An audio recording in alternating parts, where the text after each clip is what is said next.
नमस्कार. आंबेगाव संवाद शोध वेगळ्या बातमीचा या वृत्तवाहिनीच्या सर्व दर्शकांचे मनपूर्वक स्वागत.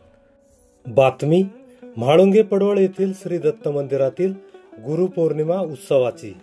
आंबेगाव तालुक्याचे पहिले आमदार स्वर्गीय अण्णासाहेब आवटे यांचे वडील गोपाळराव आवटे यांनी बांधलेल्या म्हाळुंगे पडवळ येथील दत्त मंदिरात गुरुपौर्णिमेचा सण उत्साहात साजरा झाला. दरवर्षी आवटे कुटुंबियांच्या वतीने गुरुपौर्णिमेचा सण दत्त मंदिरात उत्साहात साजरा केला जातो.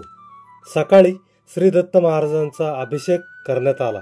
सायंकाळी 5 वाजता हरिभक्त परायण रामचंद्र महाराज चासकर यांचे प्रवचन झाले. त्यानंतर पालखी मिरवणूक काढण्यात आली.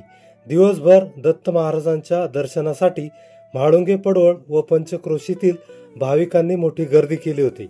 आवटे कुटुंबियांच्या वतीने उपस्थित भाविकांना बुंदीच्या लाडूंचे वाटप करण्यात आले, अशी माहिती अजय आवटे, अभय आवटे, सागर आवटे यांनी दिली.